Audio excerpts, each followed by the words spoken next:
Welcome, welcome, welcome to the Metaphysical Interpretation of the Bible class. It is Monday, May 13th, 2019 in time and space in Asheville, North Carolina. Those of you taking this class online, it is wherever you are and whenever it is. It is always here and always now. We always begin everything with spiritual mind treatment, so I invite you to close your eyes, take a deep breath, and let it go. And continue to breathe so that you don't pass out. And what I know is that there is one power, one presence in the universe. It is spirit, it is the divine, it is God. It is all that is. And whenever that oneness chose to create, in the beginning God created. In the beginning was the Word. Whenever that oneness chose to create, the only thing it could create out of was itself. And so whatever that energy is, it became that which it created. And so I know for each and every one of us that we are made in the image and likeness of God because we are made out of God's stuff. We are spiritual beings living in a spiritual universe governed by spiritual law. And I know that as we come together in this class, we have a wonderful time. We learn a lot of great information, we use it to make our lives better, and we have a lot of fun in the meantime. And so with great gratitude and thanksgiving for yet another fabulous Center for Spiritual Living Asheville class, I simply release this treatment into all that God is, knowing that God is all, as together we say, and so it is. Wonderful, wonderful, wonderful. Welcome, Karen. Made it. Megan? I said I made it. Oh, I made it. Am I blind? Karen? Yes, you did. You made it. Wonderful, wonderful. So welcome. This class is called Metaphysical Interpretation of the Bible. Is anyone cold? No. Is it chilly? No. Okay, so Miriam, you are right under a vent. So you're in the coldest spot in the room. Okay. This class, Carol, this class is going to be a lot of fun. Is that Lonnie under that hat? Great. Great.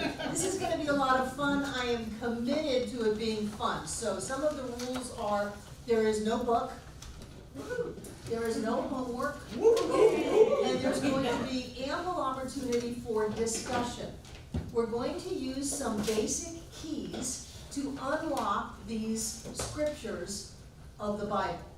And we can, make them mean whatever it is we want them to mean. If we can't read something and internalize value and meaning from it, then what good is that? Then we're just thinking the thoughts that someone else has told us to think, to do the acts of living the way that someone else thinks we should live. And we don't do that here. We know we are all individual points of God consciousness, and as that, we have everything that we need to live our perfect life. So we're going to play with this stuff. There's nobody's right and nobody's wrong. And if you have any more information, like if we have any astrology people or numerology people or anyone that's got more information than I do, I am not controlling what you learn here. This is going to be a group experience, so please feel free to volunteer that. I'm going to have some key, big stories that people pretty much know and we can play with. I've got a couple of side stories that I particularly like in the Bible. But if you've got something that you want us to discuss, then either bring it up the week before so that I can make some handouts or get the story straight for everyone, or bring it up in class if we have time and say, this is the thing that I want to talk about, but let me tell you, you're going to be put on the spot to explain to the class what the story is so that we can then pick it apart and interpret it and see what it may mean. Any questions about that? Nope. Come on in, Jane. Thanks. So the Bible is written in 3 different languages. Who was not here yesterday? Okay, I went over this yesterday, but I'll go over it briefly again and bring you up to speed. The Bible is written at a historical level. When people read the Bible, they want to know if the archaeological dig validates the time frame. Some people have taken it upon themselves to go to war with all things scientific, to have loyalty to the 6 days of creation concept, and people want to see it historically. That's, for me, an irrelevant way to look at it. I don't care. I don't care if Jesus actually walked the earth 2,000 years ago. I care if there's some information here that I can use or we can use to have our lives be better. There's also the mental way of looking at it, a philosophical discussion, or looking at it mentally, wanting to understand all of these things. I'm not really that into that either. I just don't care about wanting to understand it on a philosophical level. I want us to go to the third level, which is the spiritual level. I want us to be able to look at these ideas and see how they affect us in our lives. See how we can use some of these teachings, not to browbeat ourselves or put ourselves down or try to make us fit in somebody else's box, but to look and see what ageless, timeless truths there are in these teachings, and then how can we bring those into our own lives and demonstrate health and joy and success and happiness of all kinds.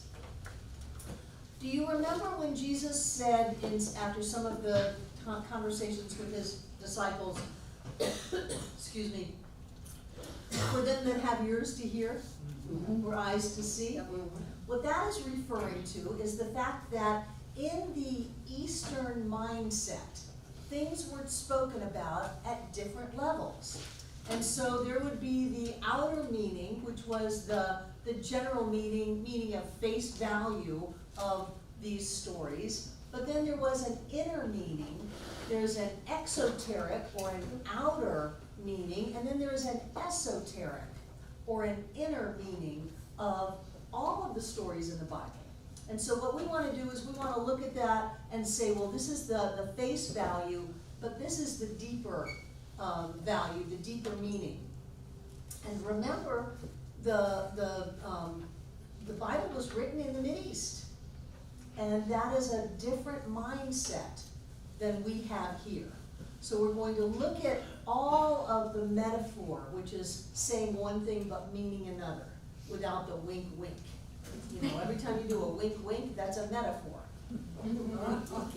Or the allegory, which is a longer metaphor. It's a story. The Garden of Eden is an allegory because it kind of goes on and on and on. It's not a quick thing. Or the parables. The parables were used to tell a story about one thing but to mean another.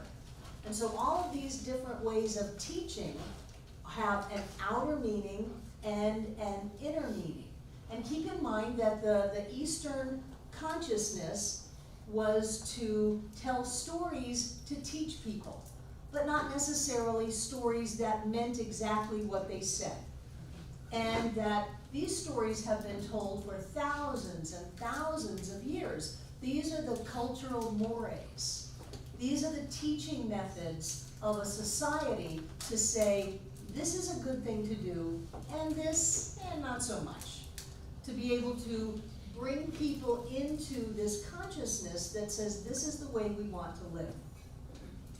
All the time, what we are doing when we put our metaphysical interpretation detective hats on, which you will wear quite often, is to look at the deeper meaning, the inner meaning. Now, you may have an inner meaning that's different from someone else's inner meaning. Is anybody wrong? Nope. No, we get to make it mean what we want it to mean. And if I want to say, Jesus walked on water, that means I can walk on fire, that's my business. And then someone says, well, I don't see you walking on water. I don't care what you see. This is what I take it to mean inside of myself. And I have every right to take value and inspiration from anything that I want. And it's uniquely mine. So you have every right to take value and inspiration from anything that you want. And it's uniquely yours. Keep that in mind if you go home and say, oh, such and such means something, and such means something, and that means this, and someone says, no, it doesn't. So just understand that not everyone has taken the class with you. And you may look at something and go, well, I don't think it means that. For me, it means this. And so whatever it is that you come up with, if it has value to you, then that's what's important. Jim? Is that true for these categories as well? Sure. So that a mountain, I mean, is this your definition of mountain being high? Well, I agree with that definition.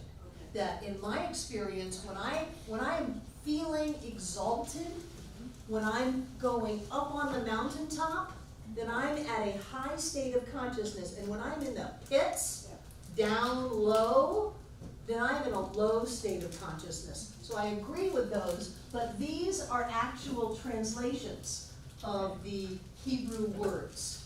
The Jah, J, Jo, Jah, that all means Jehovah. So when you start a word with that, it means Jehovah or God, God something. That's just the way the word literally translates. And east, west, east within, west without, those are common. They're common, but you don't have to take those. You can do it any way you want. I'm just gonna turn the air a little, so rather than walk off camera, would someone just push the plus button up about 3 times on that thermostat? So it's not so cold. It's gonna get in the 40s tonight. Holy moly. I am walking on. I know, I'm excited. You just have to wear your jacket. So the important thing about all of these stories that we're going to look at is that they are all stories about us. And they are all stories about the evolution of consciousness within us. And typically they start off with the Garden of Eden, and we talked about that yesterday, and how people fell from grace. And then the whole rest of the Bible is people trying to grow back into that state of bliss, that state of high consciousness that was the Garden of Eden. But whatever story we pick, it's going to have an evolution of consciousness. And you can see that one, Jacob starts off, and we'll go through all these in depth. I'm just throwing you little tidbits. Jacob starts off and then wrestles with the angel, and when he defeats the angel in his dreams and consciousness, he wrestles with that. He says, I won't let you go until you bless me. And he gets the blessing. His name is changed to Israel. So that's an evolution of consciousness. That his name goes from Jacob, which I think means the supplanter, and turns it into Israel, which is the Christ consciousness, the enlightened one. Because he was willing to wrestle with that aspect of himself until he got the blessing that he knew he deserved. And he wouldn't stop and he wouldn't let go. So once he has achieved a state of growth, then the name changes. In Abraham and Sarah, Sarah starts off as Sarai, S-A-R-I, not S-O-R-R-Y. And after she is pregnant with Isaac, then her name changes to Sarah. And Abraham starts off as Abram. And after a change of consciousness, he turns into Abraham.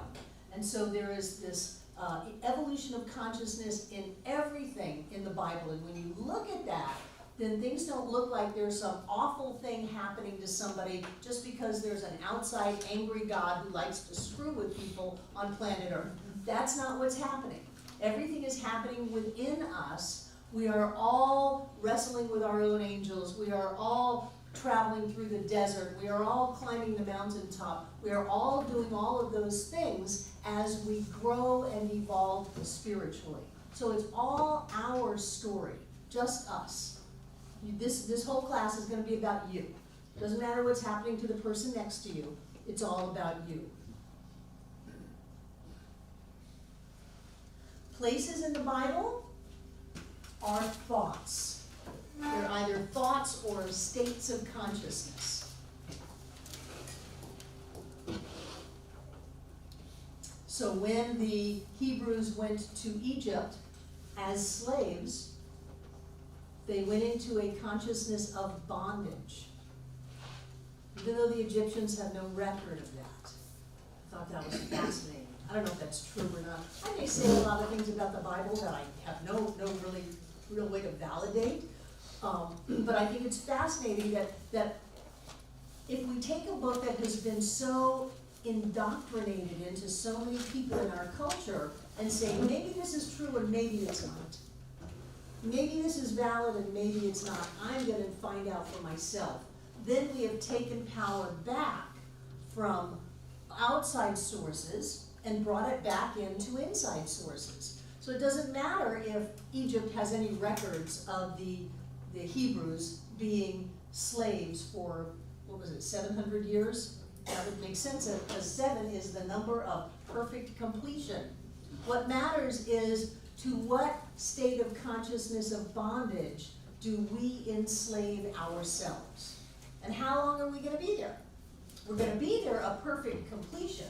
It's just up to us when that completion comes and what we're willing to do to get out of bondage.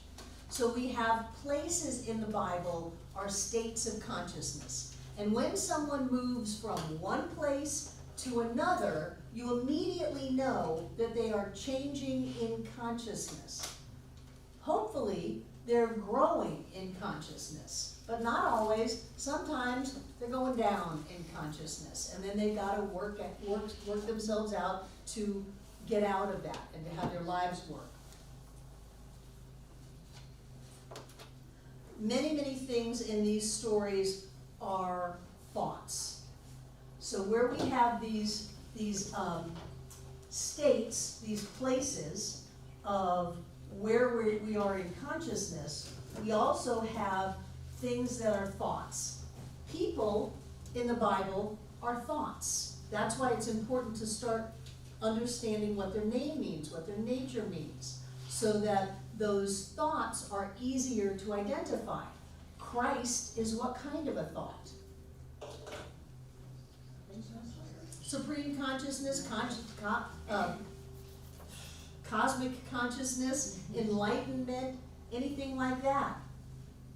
When we have children, the children are thoughts of what? They're thoughts of the parent. They're not necessarily innocence or love. They're thoughts of the parent. So if you have a story about the parents, and then in comes a sub-story about the kids are thoughts that came from the parents. We're not dealing with real people here. These are metaphors, allegories, parables, wink, wink, telling a story about one thing that really means something else. So when you've got children of key characters in the story, they are thoughts of that.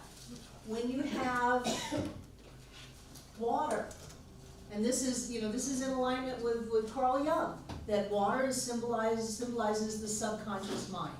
So, interestingly, the metaphysical interpretation of Bible stories also has water symbolizing mind. The ocean symbolizes subconscious mind. A river would symbolize what? Changing consciousness. Changing consciousness, moving consciousness, flowing consciousness. A well might symbolize what? Deep consciousness, or consciousness that could be brought up, right? Because the water rarely stays in the well. There's usually a woman at the well cranking the well wheel, pulling the water up, pulling up that movement of mind. So it's the woman is feminine aspect. Not real gender people, just aspects of us, each one of us. So it's my feminine aspect that goes to the available consciousness to bring it up to the surface so that I can what? Drink it in. So that I can take it in so I can have a drink. It's not that complicated. We're not going to get really, really crazy here. So that I can have a drink, so that I can embody and take into myself that subconscious mind, that consciousness, to bring it up and to be able to embody it and take it into my life. And then I am refreshed and I feel better, which means that probably the land that I'm standing on should have gone up a little bit higher. So we're going to play with a lot of these things. The name always means the nature. So the nature of. So So whatever the name is, like if it's the name of a place, it's a state of consciousness of that place, it's the nature of the place. I thought you had just said that the name was the thoughts. People are thoughts. People are thoughts. The name of the person is the nature of the thought. So I'm doing really positive thoughts right now. Well, if I was a Bible story and we were interpreting it, I, as the parent, would have a little Barbara that is my thought, and we would name her positive. Because I'm having positive thoughts. And then I would tell a story. Well, there was a woman named Barbara in Asheville, North Carolina in 2019, and she had a little Barbara named Positive. And people would go, okay, let me get this straight. It's 2019, and where was that? And these are the details. And then they would go, this is the Word of God. That Barbara had a little Barbara named him Positive, and we've all got to have little Barbaras and name them Positive so that we can go to heaven. And that's exactly how it works. David. Byron, what's father? Father, A.D., what's it, what is it referring to? It's spirit. You know, Jesus took the God of Moses, or the God of Abraham, who was the vengeful arrows and lightning bolts and, you know, an eye for an eye and a tooth for a tooth, or whatever all that was, and turned it into Abba, A-B-B-A. And A-B means Father, and Jesus, when he prayed to Abba, or he talked about Abba, and he also said the Father within. So it was a very gentle, loving, connecting type of a relationship, which up until then was unheard of. You better get your sacrifices together and get your money and go to the temple and you know, pay your dues and burn the fatted calf, or you could burn in hell forever. Interesting, because hell was actually the garbage dumps outside of Jerusalem. Think about it. Tell someone to go to hell, go out to the garbage dumps. It stinks. Karen. One thing that I would say, if you've ever studied the Christian religion, that would be what was called the New Covenant. When Jesus and Abba. Yes, Yes. the New Covenant. We would say it was Jesus ushering in the Piscean Age. Exactly. So, we've got Elijah, Elisha. What other Eli's? Eli's come and guard your heart and mind all. Pardon me? Allegory?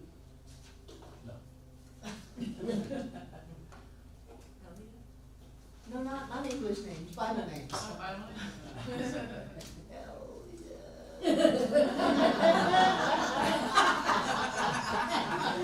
When we get into some of these other stories, we'll start really learning these names. For this, I'm just giving you some ideas so that we can begin to actually interpret some things tonight.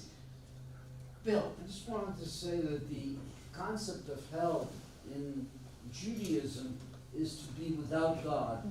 Sheol means without God.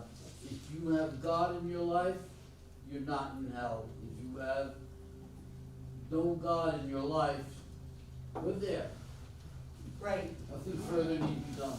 We have had two different popes in the last 20 years. Pope John Paul and Pope Francis both say heaven and hell are states of consciousness. They are not a place where you go. Thank goodness. Really? Really? Because the whole psychology of an outside anthropomorphic, all-powerful deity that is pitted against humankind is sick. It's sick. And the fact that at any moment we could be being tested, and if we fail that test, then we have all of eternity to pay, is sick. And so this whole idea that I was just surprised that the whole world didn't stop spinning for at least a moment while Catholics everywhere questioned everything. The very fact that we've had 2 popes say that, heaven and hell are states of consciousness, not places that you go, I thought was huge.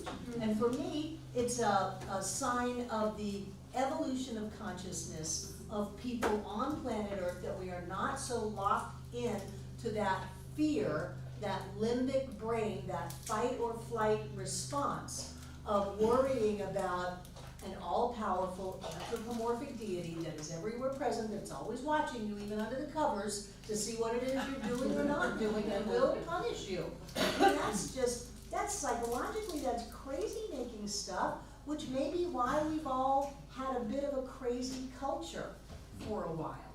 Going back to the Puritans, they were not great. Really, they were as pure as they thought they were. Well, if you weren't pure like them, boy, you just got killed. Well, you know, Santa Claus is watching you too all the time to make sure you're being good too. Really. So, in the Bible, you have very standard stories. You've got people going into the wilderness. You've got the Hebrews wandering for 40 years in the wilderness. What do you think that might mean, given that wilderness is not on here? What does wilderness mean to you? Numbers. Yeah, I'm not talking about 40, but what does 40 mean? Infinite. Some kind of time frame, could be a minute, could be a million years, some kind of time frame that completed. And again, it's totally up to you when you complete on your wilderness journey. That's why I keep telling people, if you're walking through the valley of the shadow of death, don't build a condo. Don't stop unless you have to, just to take the briefest of rests. Well, wilderness might actually be journey. No, what does wilderness mean? Barren. Unknown, what? What else? Barren, what else? No, because it's not oblivion, it is a place. Oblivion is nothing. Confusion? Could be confusion, could be lost. Lost. Yeah, no roads, No roads, no maps. no map, Sophia. Wilder literally means to cause someone to lose their way. You're a scholar. Wilder means to cause one to lose their way. So when you're in the wilderness, you're lost, baby. There's no roads. It doesn't have McDonald's on the corners. It doesn't have, hotels and pools and places for you to refresh yourself. If you've ever been in the wilderness, inside of the consciousness, a state of consciousness called wilderness, if you've ever been in that, then you are not a happy camper. You're not being refreshed. You're not being nourished. You're not being taken care of. For that matter, probably the longer you're in the wilderness, the worse it is. Yes. Just you get tireder and tireder, and things get harder and harder and harder until finally you find a way out of the wilderness. So Jesus went into the wilderness for 40 days. Again, 40 is what? It's a who knows how long, but he got done with it. Period of time. Well, really, I mean, people say, well, I'm going to go fast for 40 days and 40 nights because Jesus did that. That's not really what it was meaning. It meant to fast. What would that mean? To stop partaking of what? Nourishment. A certain kind of nourishment. Now, do you think Jesus was fasting from all the good things in life? You go, Jesus. Jesus, you got this. You rock, boy. No, he was fasting from what? Negativity. Negativity. Wasn't it right before he went out there that the temptation came to, again, poor snakes. The snake came and he said, get thee behind me, Satan. And then he spent 40 days to try to get that out of his head. Or he spent an indefinite but complete period of time until he was clear. And then when he was clear, he could come back out of the wilderness. We always can come back out of the wilderness anytime we want. It's totally up to us. So if you get up in the morning and you go, oh, this has been a real crummy week, wait a minute.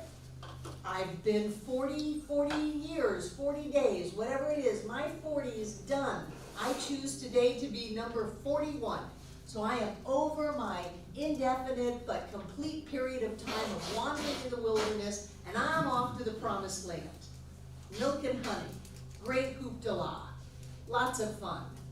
You can do that simply by making up your mind to do that.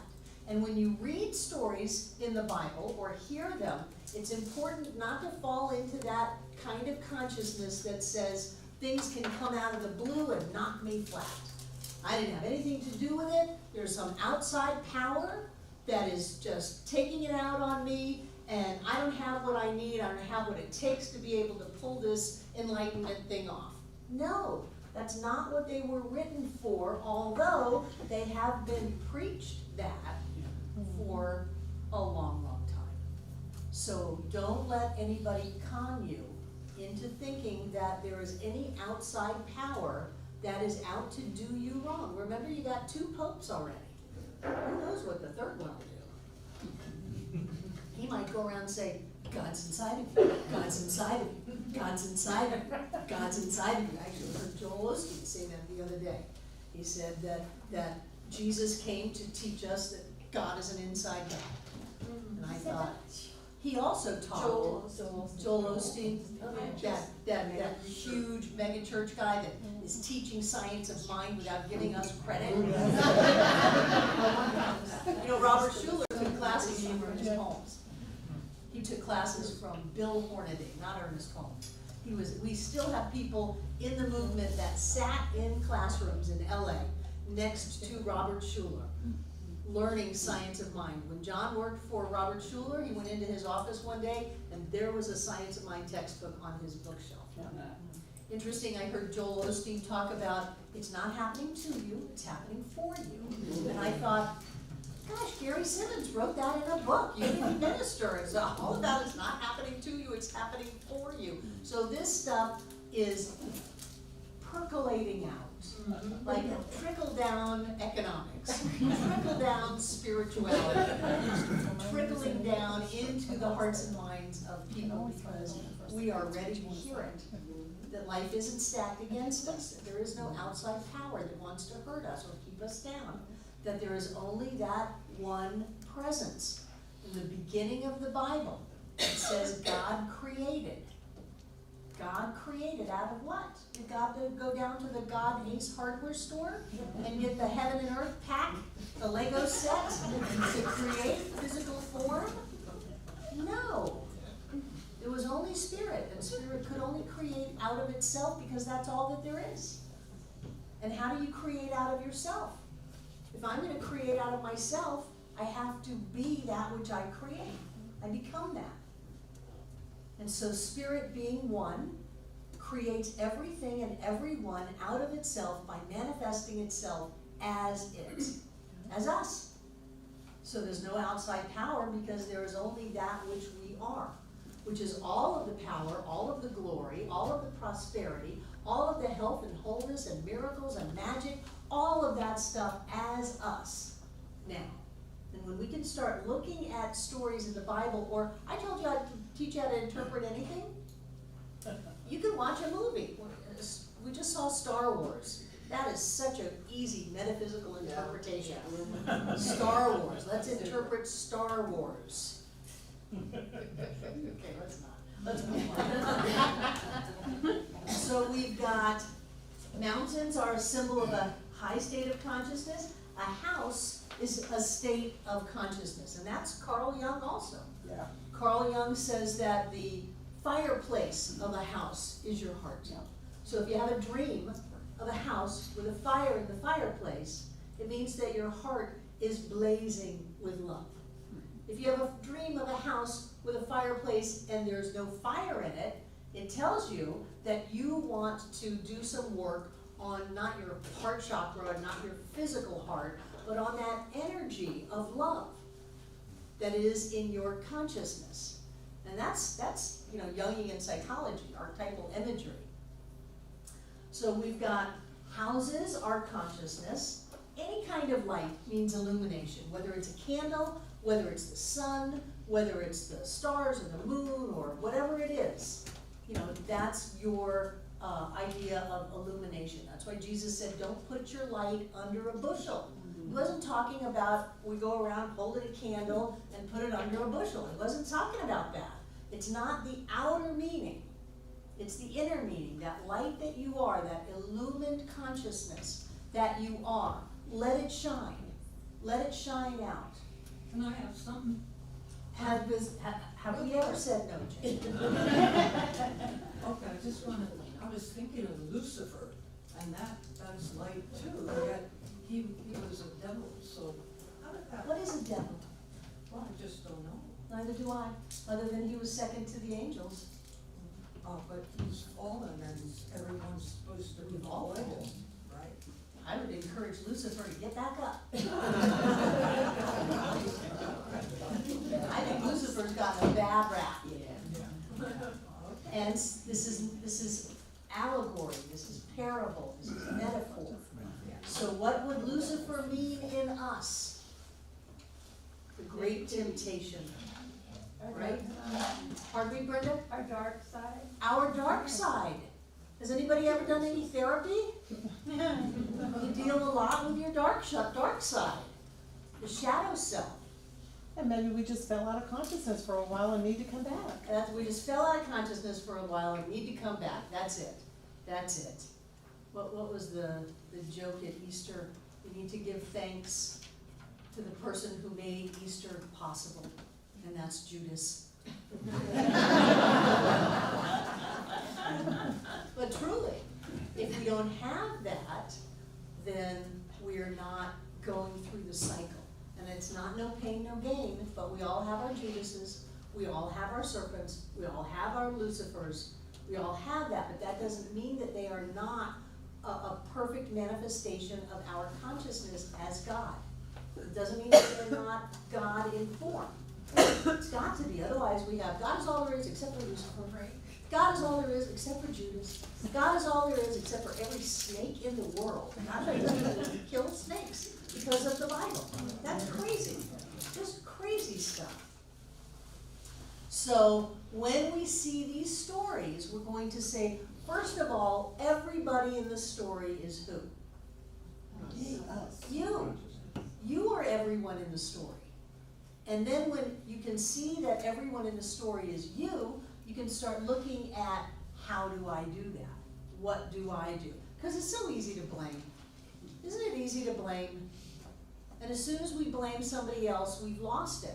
Even in your life that's not a Bible story, if someone does something and you say, that happened to me because of them, or they're a bad person because they're doing that, then we've lost our power.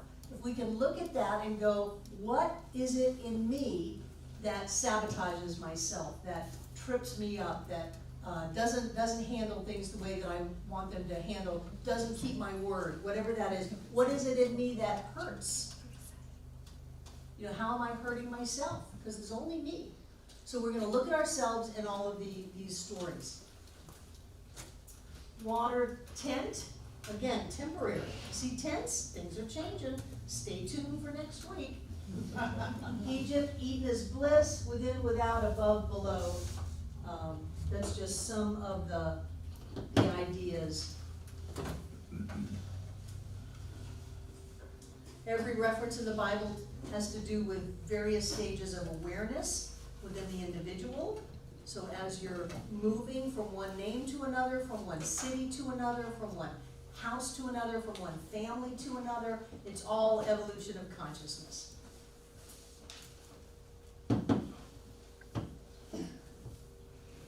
Great. So I thought tonight we would start off with the 10 Commandments. I just figured we ought to Jump right in. take more like this. Margot's getting some more. If you get extras from the back, bring them over here. And Margot's about to bring some more down. But I don't know about you, I was raised Methodist, which is a kinder, gentler Baptist. But still had plenty of threats. Plenty of, you better not do this, you better not do that, you better do this, you better do that, whether you want to or not, because God is watching you, and if you don't, there's gonna be literally hell to pay. So what I want us to do, I've just given you the basic commandments, and we'll read them, take them one at a time, and we'll play with them. We'll pick them apart. Did we run out before we got to the back of the table? Yeah. Margot is coming any second. Pardon me? Give her time to get it all together. Hey, Margot, start at the back of the room. Okay. So, let's look at the first one. You shall have no other gods. I think it was thou shalt have no other gods before me. This one is you shall have no other gods except me. No other gods. Now the story is that the Hebrews were in the wilderness and they were going back to their old religion, which was to pour golden idols and pray to those idols to help them get out of the wilderness and find the promised land. And we have done that. We have been in the wilderness. We have not known how to get out. We've grasped at secondary causation. Oh, Barbara, treat for me to get this job so I can get out of the wilderness and get my life together. Oh, Barbara, treat for this person to like me so that I can feel good about myself and be happy again. And none of that works. So here they are pouring golden idols. I think this was when Charlton Heston, Moses came down from the whole 10 Commandments, the first time somebody tried to talk to God on a tablet.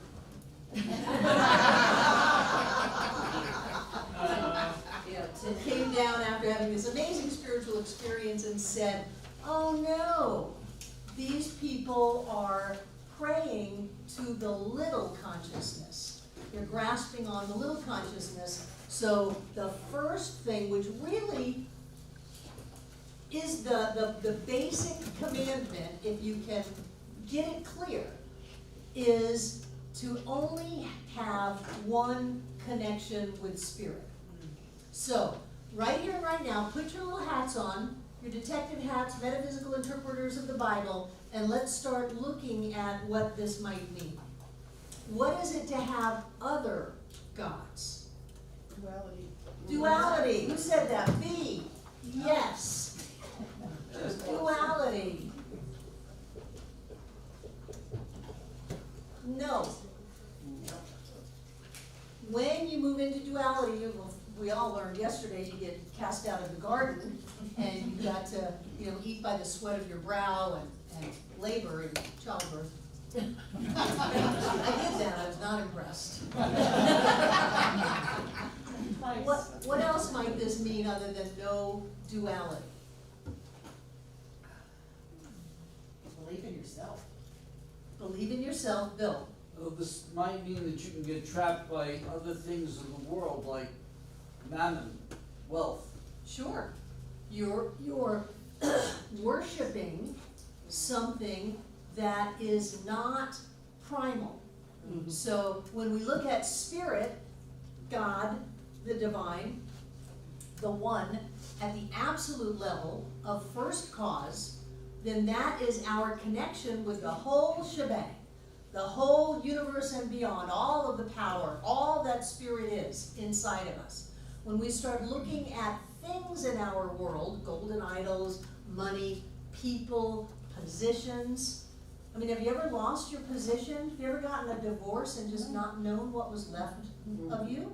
I remember I got kicked out of the Miami Church of Religious Science. I was all of 32 or 33, and I did it with a lot of drama. I was really good at that.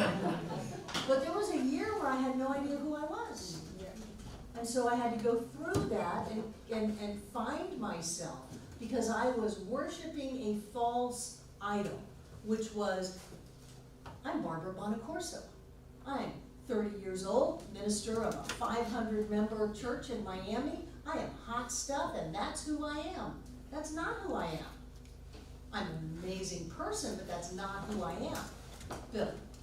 Now, I was just saying that I always looked at the Ten Commandments as not really what God wanted me to do for him, but what he wanted for me to, in order to live my life well. These are the ways, like you say, people will come with an instruction manual. Yes, we do. The Ten Commandments is an instruction to you about living your life well. Right, so And- let's translate it just a little bit, because you still have that God wants me. So understanding that there are certain ways we can be in consciousness, certain levels of consciousness that have us living a wonderful life. That idea of unity, that we are connected with all that there is, and that all that is us. So it's not a God and me. It could be God as me. That there is a way for me to live. There are some certain ideas that I can use to live my life, to be happy, to be prosperous, to be healthy, to be joy-filled. And that when I'm in that consciousness, my life works. Pardon me? No separation. No separation. So the first one, the first idea of the Ten Commandments is oneness. That there's only one. And that when we think there's two, and that we can get this or manipulate that or get rid of that, and we will somehow be impacted by that, usually we think it'll make things better, we've fallen into duality. The same way that if we think something can hurt us or take something away from us, we have fallen into duality. Sophia? For me, a quick way that I translate this is by playing with pronouns. So the first one, I just changed the first word to I. I shall have no other gods. What does that mean?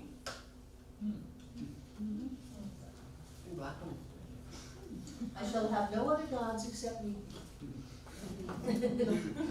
And that's really when I started to doubt Satan. I like it. Excuse me, excuse me. That's when I started to doubt Satan. Because there is oneness, not a duality. In other words, it's not day so that I can appreciate night, or night so that I can appreciate day. It's that there is only that which is of God. There's only God. There's only one. And the implications of that are far-reaching. Karen and then Ophia. There's another verse in the Bible that says that nothing can separate us from the love of God, which is exactly when we're saying there are no other gods but me. You are going to be a wonderful addition to this class. Good to have you back. Thanks. Ophia. Okay. The duality with the God and Satan. Young, actually, I think it was Young, wrote the 7 sermons to, but in there he talks about how there's this level, and then it gets the level of God and the devil, but then above that there's Abraxas, which includes God and the devil. So that's kind of what I see as God. There can't be anything outside of God, no matter what you call it, no matter what stories you've made up to frighten little children. Can't be. Okay, so are we good with this? The very first commandment is all about oneness. And in the same way that science of mind is first primary tenet is oneness, everything then gets built on that. Is everybody good with the first one? Yes. Good. Are you having fun? Yes. Good. Let's do the second one. You shall not make for yourself any graven images or any likeness of anything that is in heaven above, or that is in the earth beneath, or that is in the water under the earth. You shall not worship nor serve them, for I, the Lord your God, am a zealous, not jealous, a zealous God, visiting the offenses of the father upon their children, to the 3rd and 4th generations of those who hate me, and showing mercy to thousands of generations of those who love me and keep my commandments. Now, doesn't that sound awful? Yes. Let's pick that sucker apart. We don't want that one. Let's get it. So what are graven images? Materialism. Materialism. What else? Idols, What is an idol? something that's not God, that people pray to. So what kinds of things do people pray to? What kinds of things do people worship? Money. They worship money. Karen, We worship our husbands sometimes. worship Yeah. And your, then if we get a divorce, then we're completely apart. right, so you may worship a person Yes. or the approval you get from a person. Exactly. How many people know someone else, not you, that have, that have worshipped their problems, Oh, yeah. that have worshipped their stories? Oh, yeah. Nobody knows the pain I'm going through. Nobody knows my sorrows. Turn on the TV. Yeah, so those are bowing down to graven images. Anything that's not oneness, which is love and light and joy and happiness, that's a graven image. If you get up in the morning and you go, oh crap, I'm late for work, you're worshiping time. Well, the only way you can bend time is to not be affected by it. If you want to get from one point to another in less than a minute driving, you have to be very, very clear and pull your attention back from caring about the ticking of time. And then you can bend time. And I haven't learned to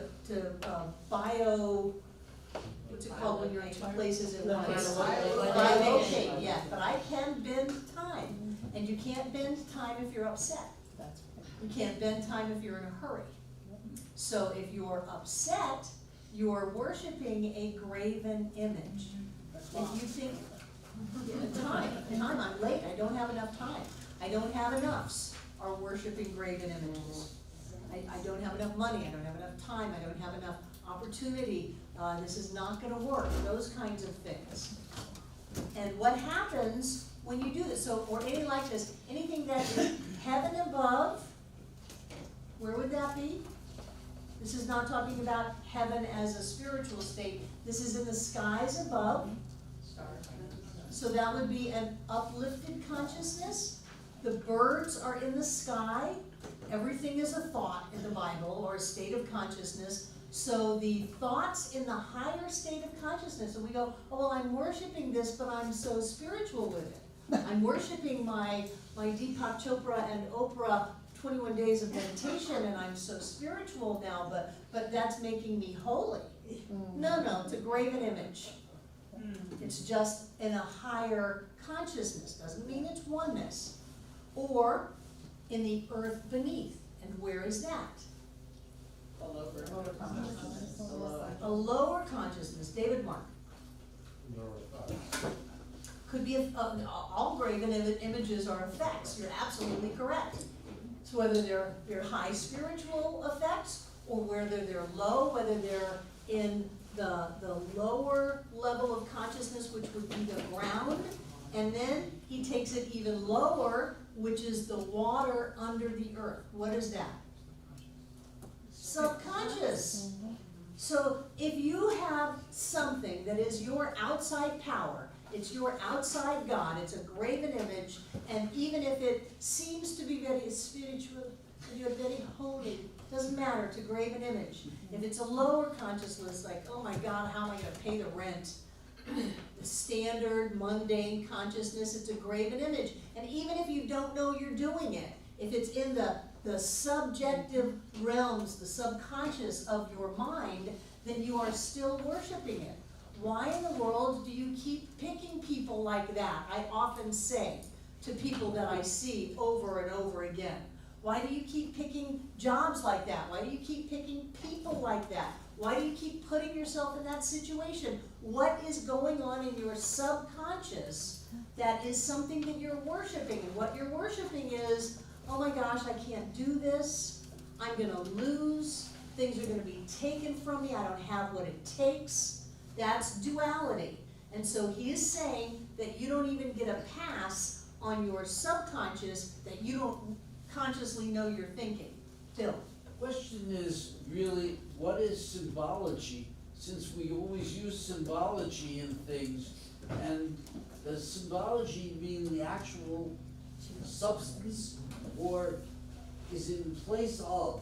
In other words, to be very gross about this, we could talk about a crucifix, which is a symbol, or we could talk about God. And if you talk about God, you're praying to your God, your inner thing. But if you focus on the symbology of a crucified man, that's like missing the whole point. I think it's sick. I just think the whole need for blood is not healthy. But we're not gonna talk about a lot of real subtle things. We're gonna stay with pretty much the over stuff. But if you think you need that crucifix, that car, that title of spirituality, you know, if you think you need to go somewhere and be ordained as a minister so that you can be okay inside of your skin, that's all worshiping idols. Because there is only oneness, and when we are living in the oneness, we are not worshiping idols. So it's whether it's a lofty, high spiritual idol, a regular mundane idol, or an unconscious idol that you don't even know is going on. God is a zealous God. Zealous is enthusiasm and engaged, whereas jealous is intolerant of rivalry. So God is very enthusiastic about this.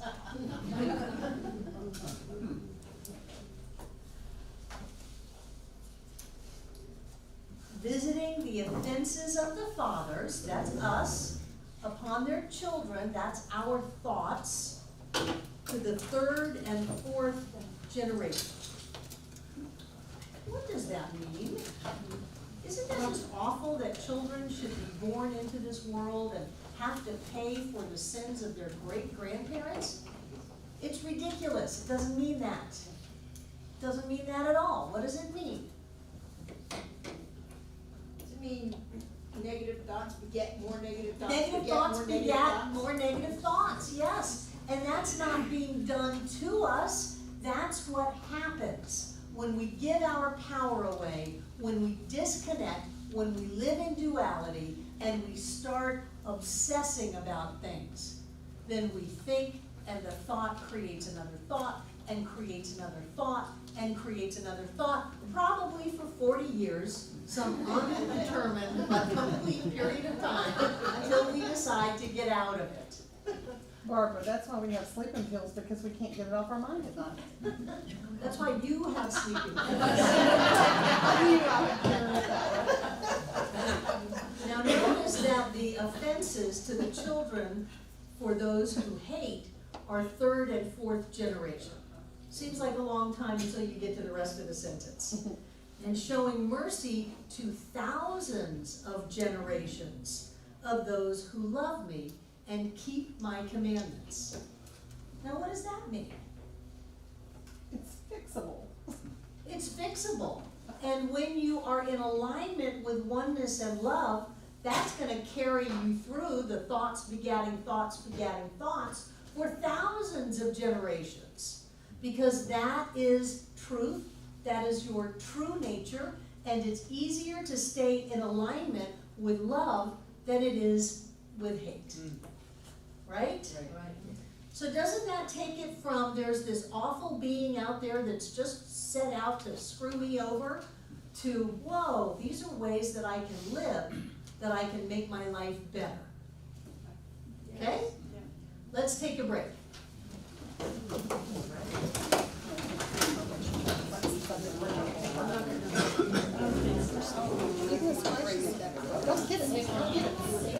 Wonderful, wonderful. Welcome back, welcome back. So we have completed the first two commandments, and I only have one person who's having trouble breathing and having a lot of stuff come up. How are we doing with this? Is this stimulating things for you? Yes. Jim? I know, right? Well, it's so early in the class, and I'm already so angry, because Jen's angry. because so many Christian churches, and hopefully they're not still doing this, but they used to give the message that people who were to say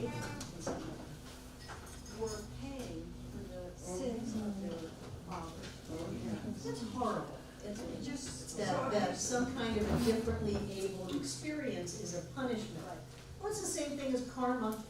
You know, it's the same thing as the untouchables in India, that you are you have a certain type of life because of generations before you. Somebody screwed up 100 years ago and now you're the one paying the price. That's absurd. You are perfect, whole, and complete. You are all that God is.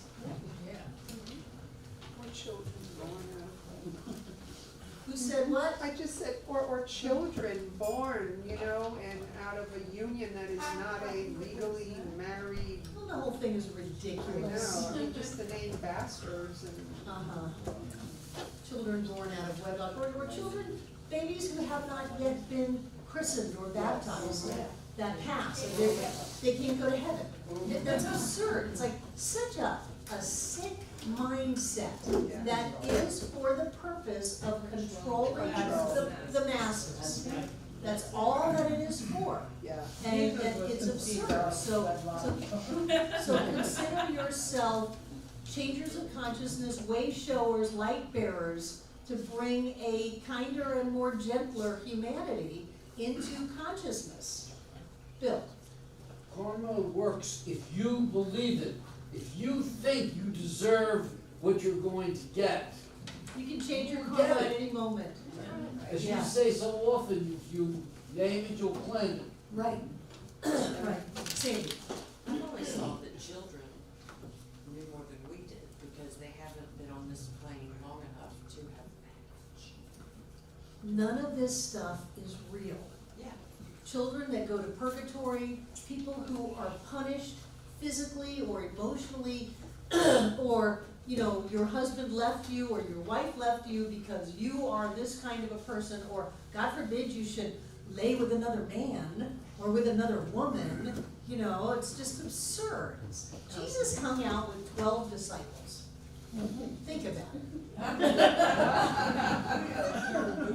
Really? All men. Because there's nothing wrong with that, even though they say Mary was one of the 12. You love who you love. If God is all there is, and God is love, then how can anything be wrong with love? It can't. So all of that is a crock, and I give you permission to throw it all out and make it up any way you want. Oh, yeah, no, it wasn't affecting me, it's just. You're pissed. I know, but you just got kicked out of the garden. Isn't that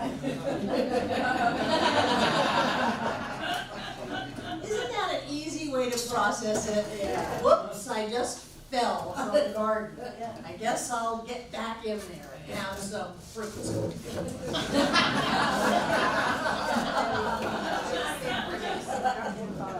Okay, the third command, is everybody else okay? Are we okay? Yeah, Brenda. Brenda. Wasn't that the Woodstock song, we got to get ourselves back to the garden? Yeah. Yes. That was Crosby, Stills and Nash. Yeah, that was Johnny Mitchell. That was Johnny Mitchell. Crosby, Stills and Nash recorded it. That's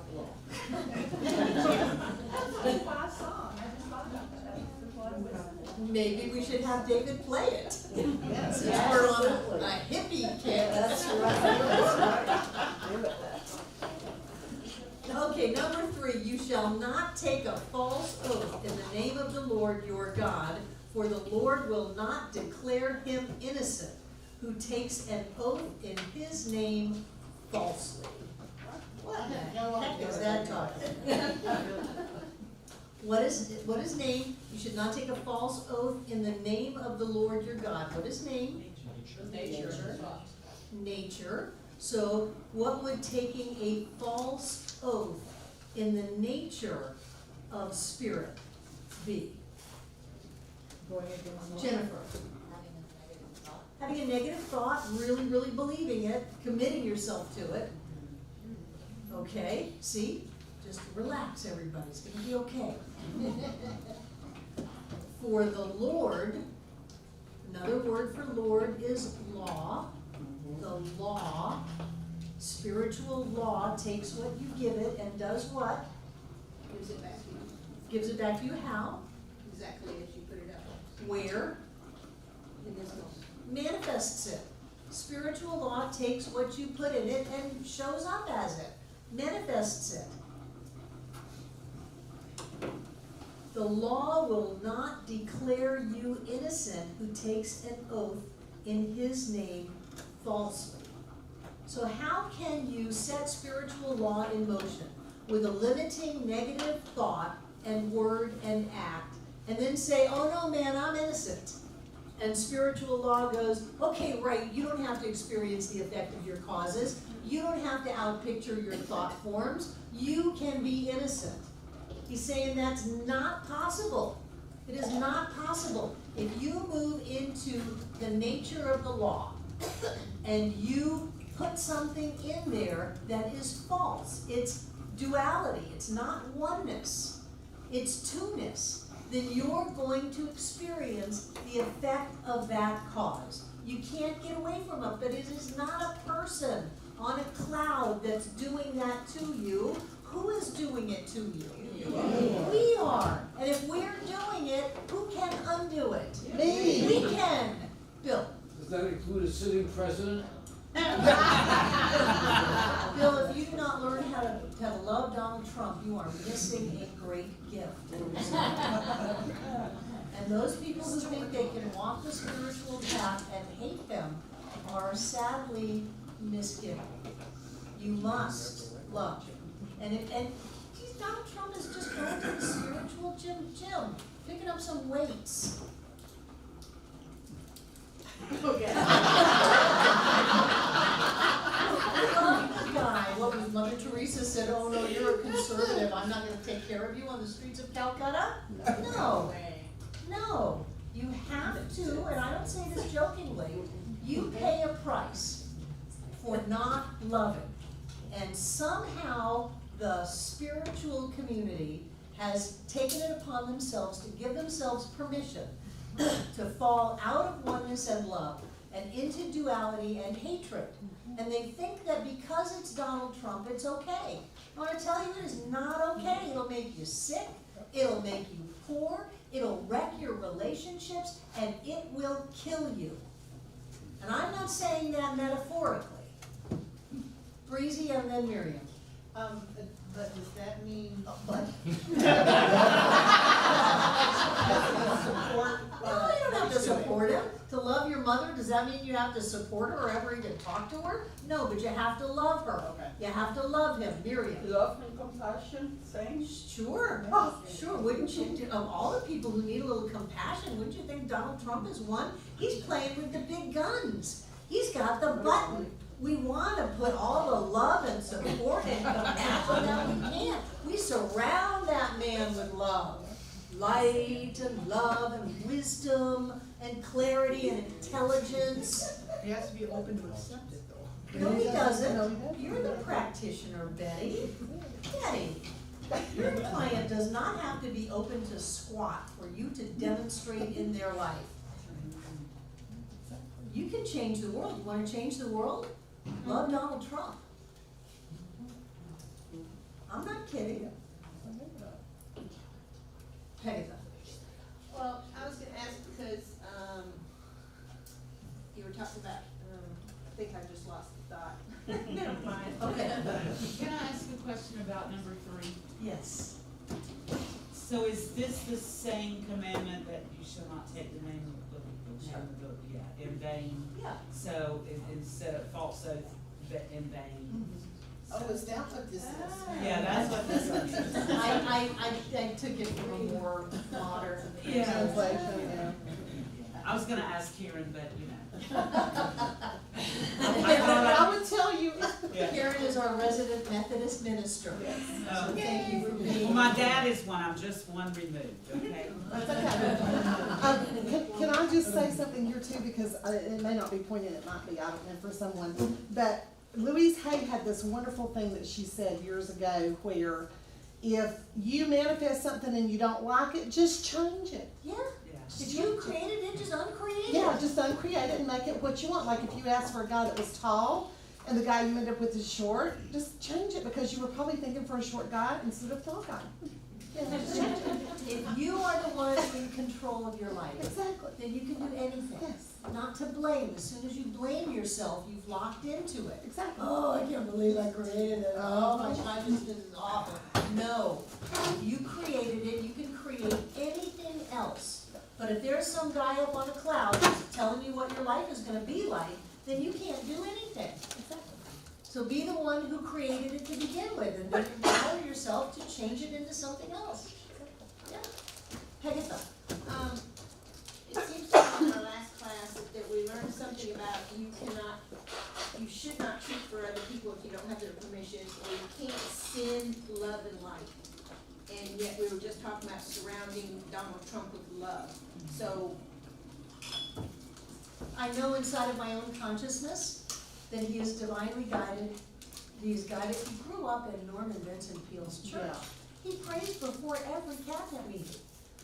I mean, the guy is not Satan.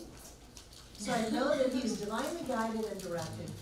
Love is all around him, and that's in my consciousness. And I know that our country is safe. I know that all of the countries in the world are manifestations of spirit, living in harmony with each other, that everybody on the planet has more than enough food to eat, clean water to drink, safety for themselves and their children. And that's something you can just know for the entire planet. We sing "Let There Be Peace on Earth" every Sunday. And Love Train, we sing it. Right, right. So you can do that, and you're not treating that he makes a deal with North Korea, or he backs off the deal with North Korea, or stops trade sanctions with China. You're not specifying that. You're just knowing that he is an individualization of spirit made manifest on planet Earth, just like everybody else.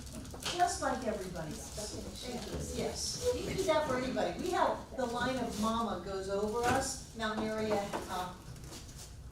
Health Ambulance, Hospital Ambulance. And every time it flies over, I just know there's love and light. They have everything that they need to do whatever it is they choose to do.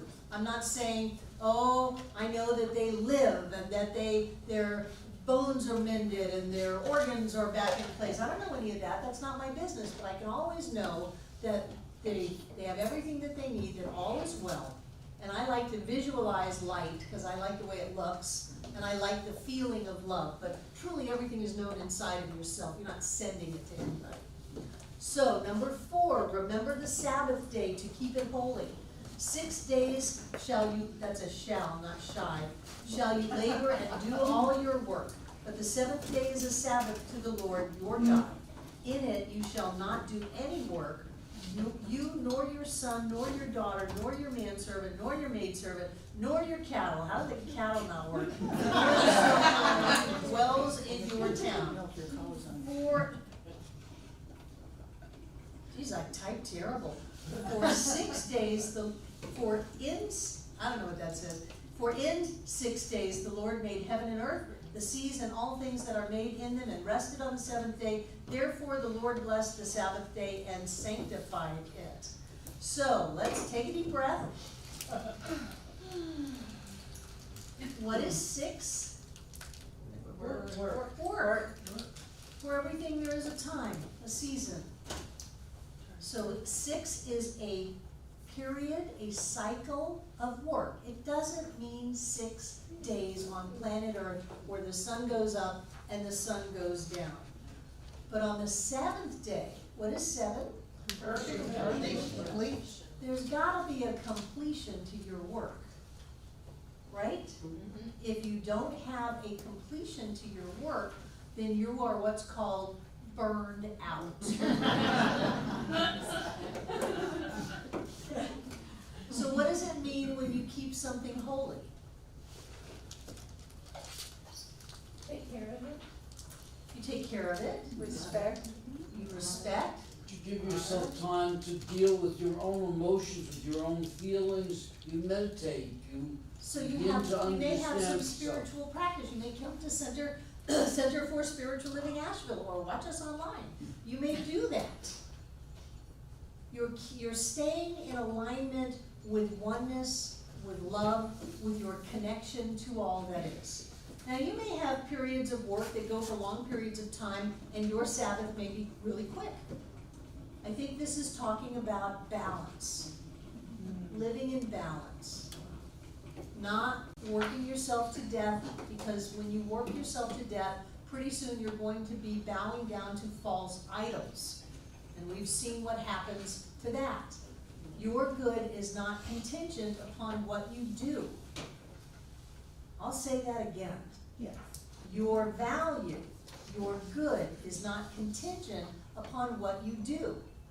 You are valuable in and of yourself, regardless of what's being done. So bring your life into balance. Now, what is a family? Hold on. What is a family? Community? What are children? Thoughts. So what's a family? A bunch of them. A bunch of thoughts, a big amount of thoughts. You've got the male for the manservant, what would that be? Your masculine side? Your masculine side, I'll come back to that in a minute. And your female, the maidservant would be what? Nurturing.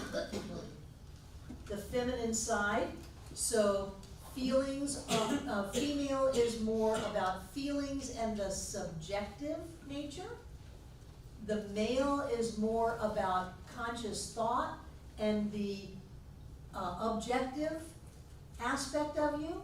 So they're saying in your thoughts, in your feelings, you need to bring this rest time into a state of holiness, whatever that means. I've had very holy experiences eating chocolate. The beasts, now we haven't talked about animals yet, but think about it. What would animals symbolize? No, children are thoughts. I like that though, what, like children, animals. You're a pack of animals. Animals, beasts, animal consciousness, primal, instinct, good. Those parts of you that are more animalistic might be sexual. Although I think Sunday's a great day for sex. Any day. What's Sherry? Worldly. The worldly aspect of you. And then the sojourner. That's the person traveling through your grounds. Now, grounds would be a place, and it would mean that it is a consciousness. Let's say your house and your lands are your consciousness, and you have someone traveling through. You have a traveler, a sojourner. What would that be? Wandering Thoughts. Yeah, Could be a stray thought, or it could be what? Brand new thoughts. It could be ideas coming from afar, or it could be just a stray thought that's ricocheting through the synaptic transmissions of your brain. So what they're doing is they're trying to say all of you need to be in balance. Your objective thought, your subjective feeling nature, your masculine side, your feminine side, your more sensual side, and the stray random thoughts that are popping through your head. All of that comes into balance in your Sabbath, whenever your Sabbath is.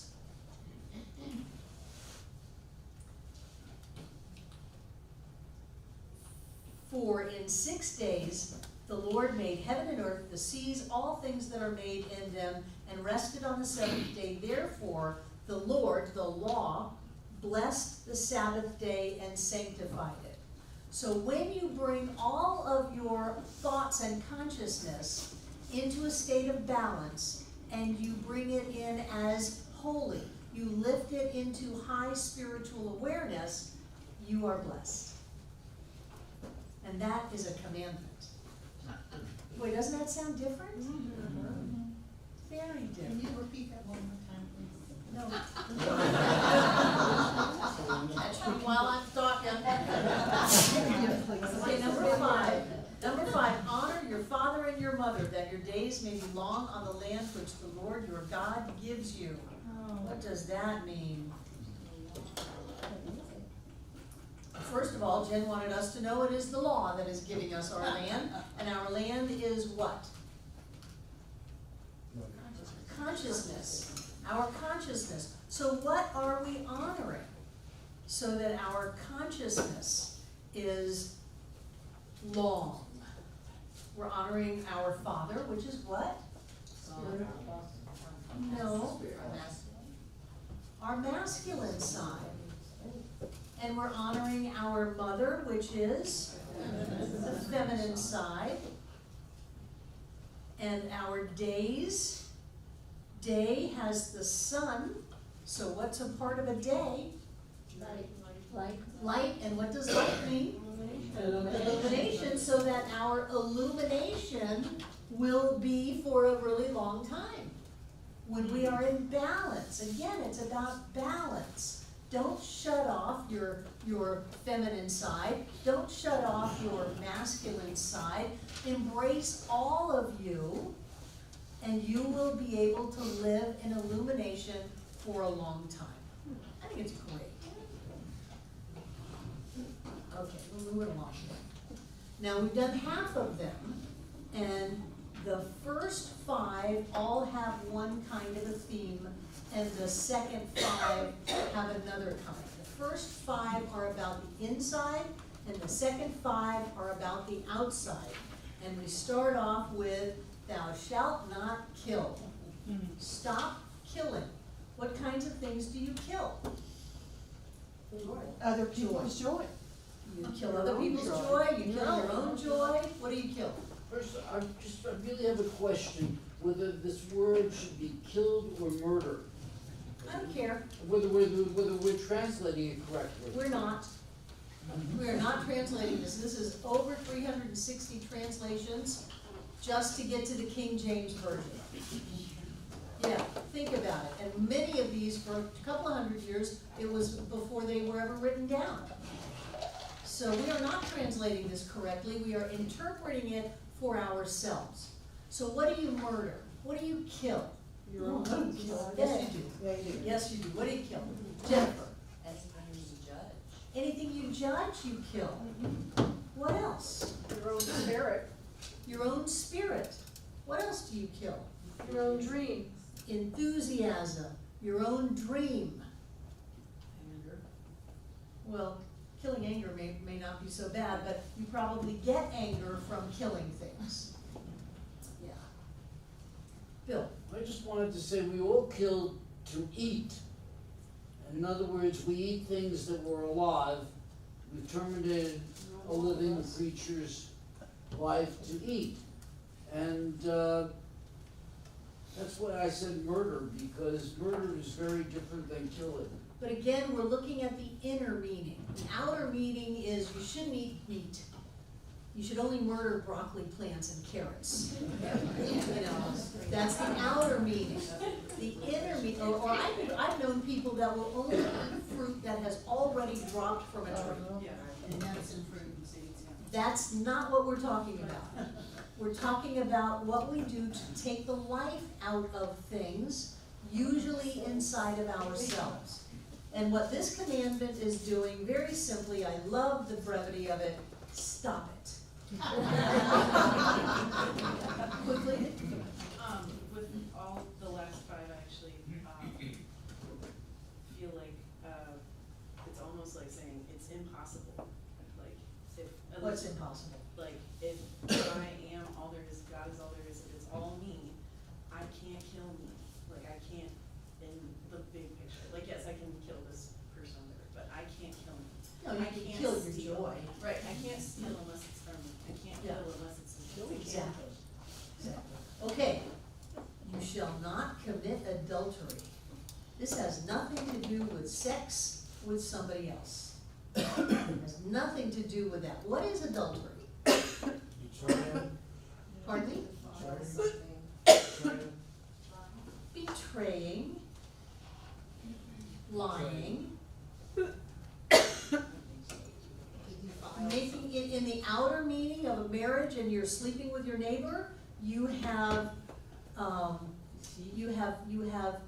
made impure your marriage. You brought an element of betrayal in there, of impurity. So where do you bring betrayal and impurity into your own marriage? What would be the marriage inside of you? What about Your thought process. You haven't gotten there, you're just jealous of that. What? I was talking about that as a Oh. thing for adultery. I'm confused. To me, it would represent an internal thing of you're envious of what somebody else has, or you're jealous of what somebody else has, as opposed to, I've not seen adultery that way, okay. because you're not wishing you had something, you're having something. Yeah, Somebody else may be jealous of you, yeah. but I don't think you're the envy and the jealous part. Let's go back. You're not faithful to yourself. You're not faithful to yourself. What is the marriage inside of you then? What would that be? That would be, Wholeness. yes, joy, everything that I am, my consciousness. Yes, so inside of you, whatever your holy bond is, don't betray that or bring, now remember, people are thoughts, so don't bring impure thoughts into that state of consciousness. RJ, I was just gonna, having integrity in my mind. to yourself, because I don't care who you sleep with. I think I've been clear about that. So, Peg. it's kind of like when you're treating for yourself, and, say for me, I'm treating for my health and everything, and then doubts start coming in, and all of a sudden I'm more worried about the doctor being right than me being right. That's not having faith in myself, that's. Right, so your sacred, sacred bond of marriage to yourself, your faith and your trust in who you are and spirit in you gets adulterated by bringing in thoughts, the neighbor's wife, that says, no, that's not true, that's not real, this sacred consciousness that I have is not valid. Right. Great, and again, so simple, don't do that. You shall not steal, thou shalt not steal. What's up with that? Jennifer? Well, I would say that it says to not see yourself as being without. Right, right. Anybody who steals comes from a belief that they have not gotten theirs, that they are due, They don't have enough. that they don't have enough, lack and limitation. What things do you steal? Time. Time, Ideas. ideas. Emotion. How do you steal emotions? I kind of steal from myself, you know. I'll tell you how you steal emotions. Anybody have a box of tissues? I have a little bag of them. Somebody's crying and you shove a tissue at them. Yeah. And what you're saying is your crying is making me very uncomfortable. Would you dry your eyes and close your nose and stop it? That's what you say when you give a tissue to somebody. Leave them alone, it's their snot. Leave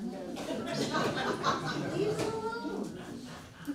I remember when something really bad happened to me and I started crying at work and my boss came out and said, you need to stop crying about that because I'm gonna fire you if I see you act like that again.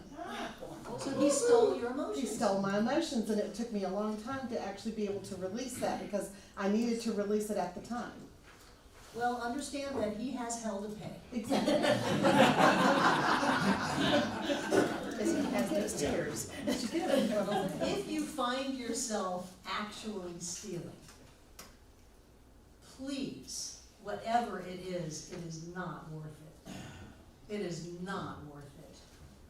Whether it's a pen, whether it's Troy's phone, wherever that is, whether it's a jacket, because you're cold and there's one in the closet, Or an idea. or an idea, or whatever. It's not worth it. You pay that price because you have set spiritual law in motion with ideas of lack and not enough, and you enforced it with action. And instead of going up to the mountaintop, you are going down to the pits where there is wailing and gnashing of teeth. So whatever it is, doesn't matter if anybody's looking, doesn't matter if you think it's important or not, don't do it, because you are setting spiritual law in motion and you will live the effects of that cause. It's not moral. It's spiritual. It is cause and effect. You're creating your experience. One more. You shall not bear false witness against your neighbor. What does that mean? Don't gossip. Don't gossip. Thank you, Judy Lee. What? Don't gossip. Yeah. What else? Betty? Don't judge. Don't judge. You get thrown out of the garden. You don't even know what happened. You move into just a fraction of a second of a thought of judgment and boom, your butt hits the ground. You don't lie about other people. Don't lie about other people. Really. And if other people lie about you, let it go. People lie about me. They tell people things. And I can't say anything because often the conversation has happened in confidence. And so I know confidentiality is a weird thing with me. You come to see me and then you go out and say I said things that I didn't say and I can't say a word. So my choice then is to get very upset inside of myself and kick myself out of the garden, or just let it go and know that it doesn't matter, because the only thing that matters about what I think about what is being thought or said about me is what I think and say about me. So nobody is worth getting kicked out of the garden.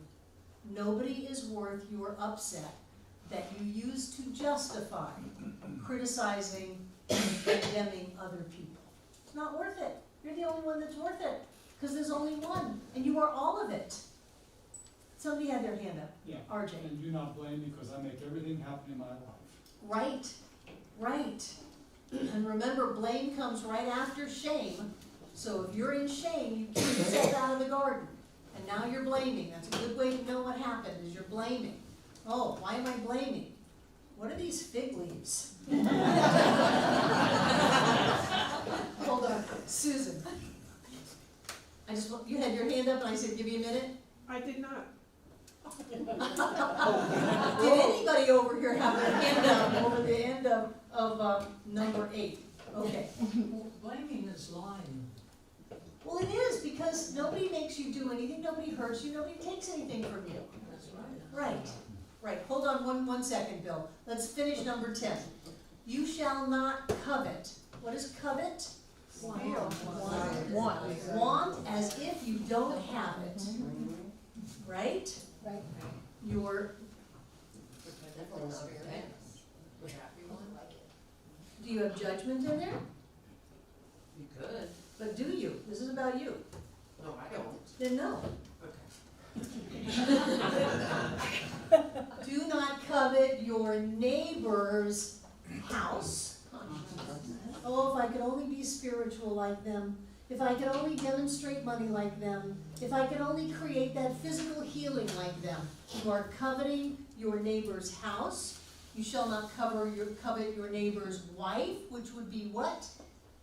Feminine side. The feminine side, which would be, oh, I just love the way John gets up on stage and cries. I wish I could cry like that. I wish I could be so comfortable inside of my skin.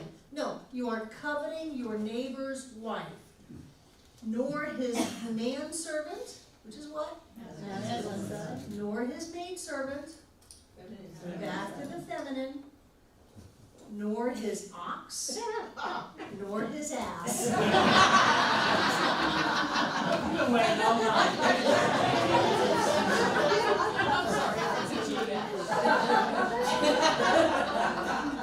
Nor anything that is your neighbor's. Can we appreciate it? Appreciating is not coveting. Remember, judging is not discernment. Discernment is not judging. Do you have something to say, Dee? Oh, no, that's just my word. You're just holding your hand up. Yeah, discernment is my word. Discernment has no emotional charge. Oh, look at that. Christy used to say, huh. That's it. That's all the emotion you get. Huh. But when you covet it, when you want to stop being you and start being someone else, not realizing that everything in your world is a demonstration of your consciousness and who you are. When you say, boy, they have a better consciousness and I wish I had their stuff, you're going down the tubes. Because the only one that you ever will have is you. You will never be anybody else. You'll never have anyone else's consciousness. You'll never have anybody else's stuff. Only you. So stop looking on the outside and wishing you were somebody else, and look within and create the things that you want in life, the life that you want. Because everything is already inside of us. Right here and right now. We've got it all. The cards are stacked in our favor.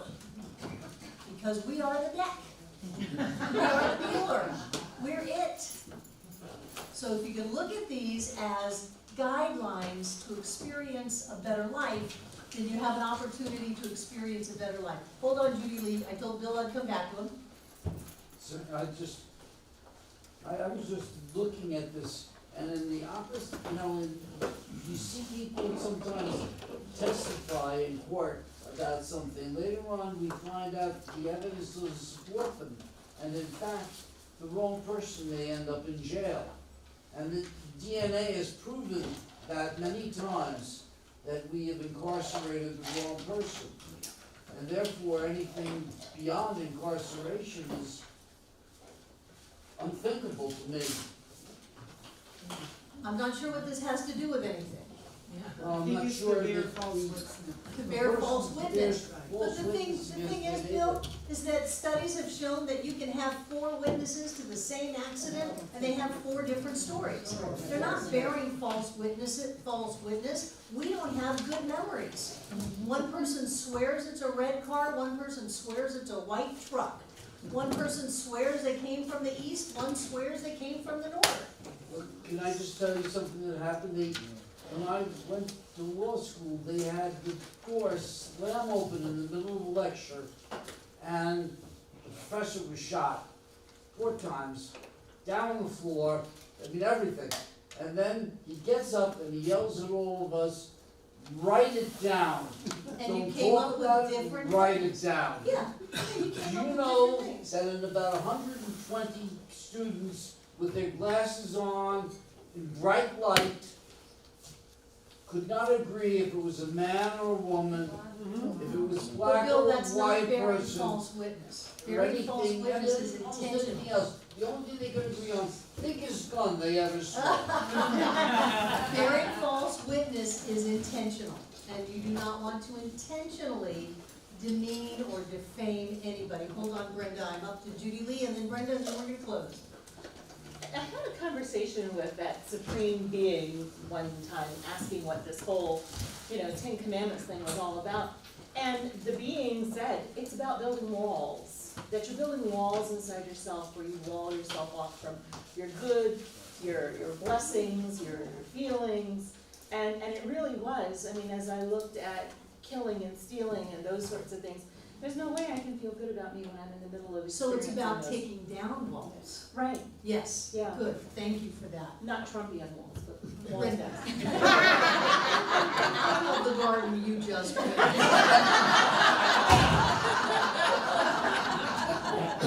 Brenda. This has to do with coveting. It's something that you said many years ago that I wasn't doing, but once you said it, I have been doing, is if you see something that you want, instead of, why don't I have that? You just said. That's for me. Like that's mine. That's for me. And that totally works. Yeah, that's for me. That's mine. And there's no jealousy, no covetousness, it's just, Right. that's mine, Having the opportunity to go down to Miami so often, there's so much money down there. There is a Lamborghini dealership. A dealership. And there's, we will count how many Rolls Royces we see in a day. And one of the nice things about that is I've gotten to where I don't want a Rolls Royce. I've already had a Mercedes and a Cadillac. I don't want those anymore. And so that's not for me. I don't want the car with the side goes like that. That's cool, but I don't want that. And by giving myself permission to have all of that, I can really be more honest inside of myself and say, I'm really happy with my Chevy. I'm really happy with my life. I'm really happy being with you. You're not getting rid of us anytime soon. And these are the things that I want. And I get to have what I want. And if I wanted something different, when I was 35, I had a Mercedes, you know, very nice. So I have what I want what I have, it's balance. Wonderful, we've had a good time, we're gonna do a little bit more of this next week, but we'll be in Stories with People, and take out what you're gonna get.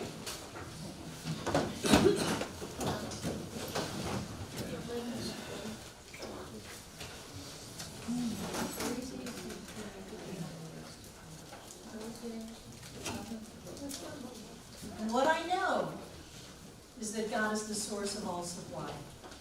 What I know is that we are one with the infinite, limitless, unbounded prosperity of all that is. Prosperity of health, prosperity of joy, prosperity of love, prosperity of success. That is who we are created out of it. And I know this night as we come together and give this gift, that we are setting spiritual law in motion. And as we set spiritual law in motion with our thoughts of abundance and joy and love, then that is returned to us for thousands of generations. And we are grateful for all of this abundance, for all of this joy, for all of this time to share, for the ability to grow. And with great gratitude for all that comes to this center, knowing that each one of us comes to make this center for spiritual living Asheville a place of peace, a beacon of light, a tower of strength, and a fountain of wisdom. We release this into all that God is, knowing that God is all. As together we say, and so it is.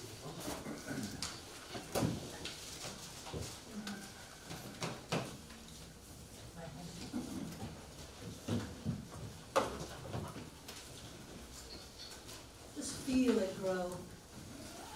Prosperity and abundance in the Bible is a given.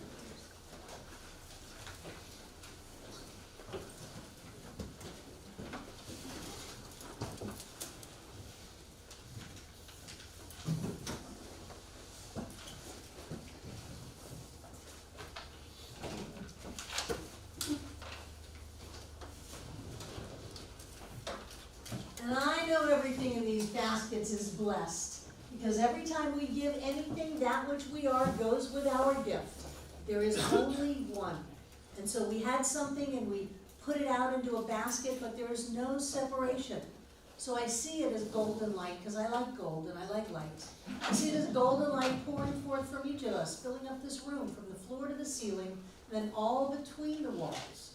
This air is rich and blessed with God as us, touching us, blessing us, healing us, right here and right now. Touching, blessing, and healing this center, going out around the world to awaken the consciousness of humanity to who we truly are, always here and always now. Touching every one of us here tonight, everyone who has ever been here, and everyone yet to come. And so it is. Love you guys. Have a wonderful, wonderful week.